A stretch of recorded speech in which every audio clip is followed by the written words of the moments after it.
President Trump is in the United Kingdom for his second state visit. The latest on the Charlie Kirk assassination and the investigation into his shooter. New texts reveal what his motive might have been. Also Shutdown Watch, and so much more today on 10 Minute Drill. Everybody get up, get up. The story of America is the story of an adventure. I can hear you. The rest of the world hears you. We are a nation under God, and I believe God intended for us to be free. On Tuesday, Utah County Attorney Jeffrey Gray announced the charges that were being filed against Charlie Kirk assassin Tyler Robinson. They include aggravated murder, felony discharge of a firearm, and obstruction of justice. And Gray also noted that they will be seeking the death penalty. Now, through that charging announcement, he also detailed a number of other pieces of information that have fed into those charges, including new text messages between Tyler Robinson and his boyfriend, detailing exactly why he did this and a number of other things. First from Robinson, "I had hoped to keep this secret till I died of old age. I'm sorry to involve you." Roommate, "You weren't the one who did it, right?" Robinson, I'm sorry." They talk about the planning behind this, which goes to how this was premeditated. Roommate, "How long have you been planning this?" Robinson, "A bit over a week, I believe." And then they talk specifically about motive and why Robinson did this. Roommate, "Why?" Robinson, "Why did I do it?" Roommate, "Yeah." Robinson, "I had enough of his hatred. Some hate can't be negotiated out." So these texts are important for two very specific reasons. First, when charges are determined, motive, planning, state of mind, all is factored into this with the best information prosecutors are able to put together. These text messages are very, very illustrative of exactly what Robinson was thinking and planning going into this. The second reason being, from the moment that Robinson was identified as the shooter, Utah Governor Cox and others were very specific about his political leanings, noting that he had grown more political and distant from his very conservative family. But despite that, a number of voices from the left have been pushing this idea, based on no information whatsoever, that Robinson was actually a confused Trump-supporting Republican. First, here's Jimmy Kimmel with one of the highest profile ones on Monday night.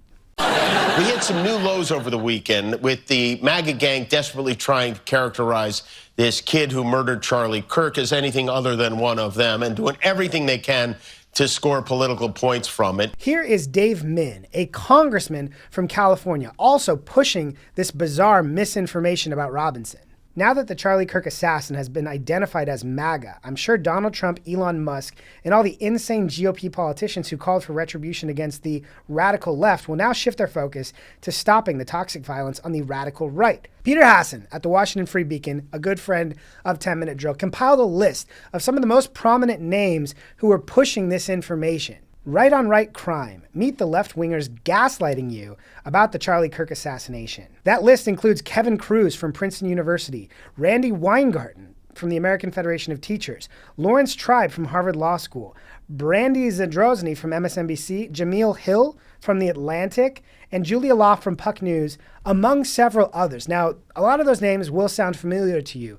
These are basically the Mount Rushmore of the Blue Anon left-wing conspiracy theory universe. But there was a concerted effort, likely coordinated behind the scenes by some of these prominent voices, including high-level, high-profile academics, to push the idea that this was a Trump-supporting Republican, which is insane on its face, but also just shows how desperate Democrats were to make this about anything other than their own rhetoric and their own pipeline of disinformation and radicalization that led us to this point. And in case you thought that getting these text messages and the wealth of information that came out in the charging materials was enough, here is CNN on Tuesday night saying we still don't know the motives.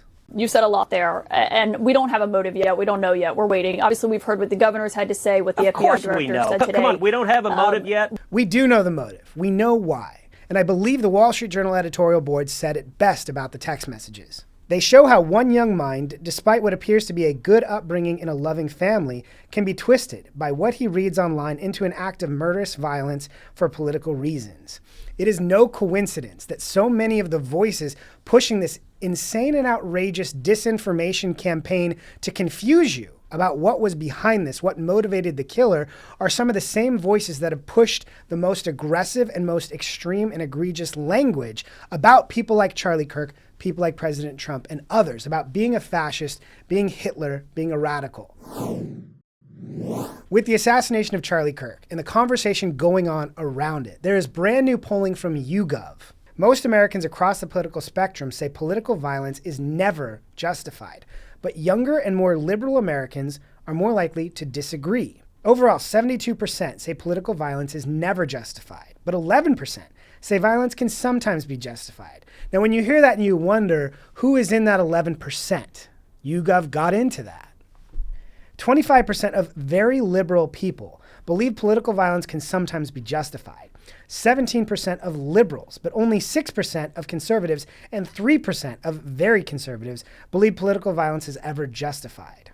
And 19% of 18 to 29-year-olds and 14% of 30 to 44-year-olds. I talked in here a lot, especially last week, about how jarring it was to see so many people in my own social circles say that there might be a justification because of the things that Charlie believed, that some political violent actions are justified. But as you see this data, the fact that 1 in 4 people who consider themselves to be very liberal believe political violence is justified, you get to understand where we are as a country right now, and the fact that it is very concentrated on the far left and among those youngest of voters. Yesterday, President Trump arrived in the United Kingdom for his second state visit. Here they are, deboarding carriages and arriving at Windsor Castle. Here they begin the ceremonial inspection of the guard at Windsor Castle. Here's Piers Morgan describing the scale of this welcome. No question. I think this is a real statement by the King and by the senior members of the royal family. I mean, it's very rare they all get together.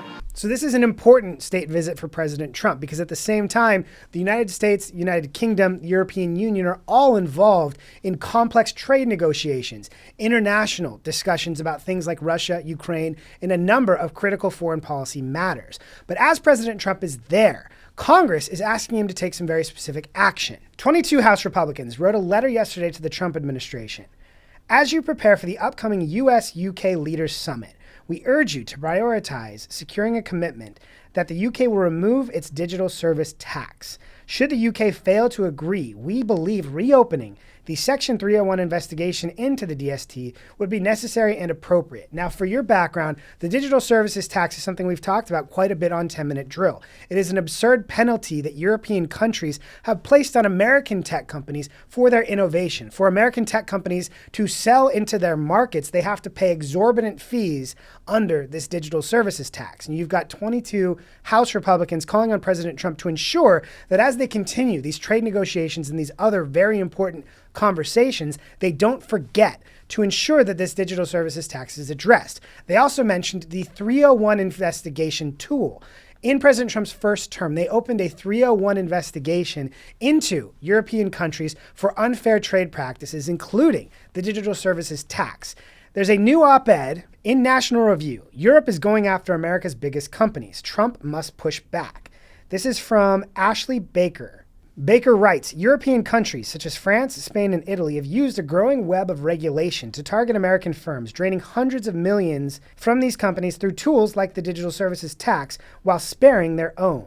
The administration has not only the right, but also the obligation to use all necessary tools at its disposal, including Section 301, to stop digital discrimination and bring international digital markets into balance. With less than 2 weeks until a government shutdown, Democrats have adopted a very unique strategy. Now, in most government shutdown fights, both sides point fingers at the other to say they caused this. Their actions made it impossible for us to avoid a government shutdown. But this time, Democrats are actually taking ownership of the shutdown. This in Semaphore. Dem voters want shutdown fight poll shows. Democrats are releasing polling from their own pay-for-play, dark money-funded pollster that shows that the Democrat base is itching for a shutdown fight. What this polling also shows is that Democrats believe one of the top priorities in spending bills should be things like rural health care, which is inconvenient for Democrats because there was $50 billion for rural health care in President Trump's One Big Beautiful Bill that every Democrat opposed. However, as you see Democrats taking the lead from their base to drive into a shutdown ditch, you have to remember the Democrats currently have about a 25 to 30% approval rating, and it is largely because their base has pushed them to do insane things and adopt insane policy positions. And this is one more act of the Democrats in Washington effort to sort of woo their base back into favor. But it reminds me a little bit of Pam from The Office as she's describing following Michael Scott into a terrible business plan. When a child drives a car into a tree, you don't blame the child. They didn't know any better. You blame the 30-year-old woman who sat down in the car next to him and said, "Drive, kid." And that is what Democrats are doing right now with their base. On Tuesday, we talked about President Trump's announcement that a TikTok deal was coming. We will get further details on the specifics on Friday, but some points have already started to leak out. Beijing says that TikTok's US app will use Chinese algorithm. Now, we talked on Tuesday specifically about why TikTok is such a problem, because the moderation for young people doesn't actually work, but also because the content pushed to young people through that algorithm is so toxic. Things like self-harm, things like political radicalization that makes young people think things like political assassination is okay. The algorithm is the ballgame. And if there is a TikTok deal that allows China to maintain control of the algorithm, not only will it not actually fix the problem that Americans were worried about, that President Trump was so worried about that he tried to ban TikTok in his first term, but it will also mean that this deal is still illegal under the law passed by Congress, signed into law by a president, and upheld by the United States Supreme Court. So as we watch for details of this, who owns the algorithm and who controls it will be one of the most important factors to watch. For our You Can't Make It Up segment today, we have a fun UK-themed topic. This from Politico. King Charles will warn Trump about the fate of the planet. Trump probably won't listen. And as they cover this and talk about it, they talk about President Trump's first state visit in his first term and the conversations that he had with then Prince Charles about climate change. One topic dominated. Trump said, hesitating momentarily, he is really into climate change. I love to imagine President Trump telling this story in his way of storytelling. He's really into climate change. And I also love the idea of King Charles, a literal monarch, being the face of the climate alarmism movement, because it is, in fact, a priority of the elites who are so often willing to say, we're okay for working families to have to pay more for gas, to warm their homes, to do anything, because it might affect this abstract academic priority of lowering global temperatures. They're willing to kill the rainforest to build a few more electric car batteries for rich people in the United States. It has always been a high-class elite priority. And it reminds me a little bit to have someone like King Charles, an elite who's never worked a day in his life. Now, again, no shade to the royals, but a guy who's never worked a day in his life be the face of this movement. And it reminds me a tiny bit of this hilarious scene from Downton Abbey. There are plenty of hours in the day. And of course, I'll have the weekend. We'll discuss this later. We mustn't bore the ladies. What is a weekend? That is all the time we have for today. Thank you for joining us on 10 Minute Drill. Please like, subscribe, tell your friends, leave a review, leave a comment, and we'll see you next week.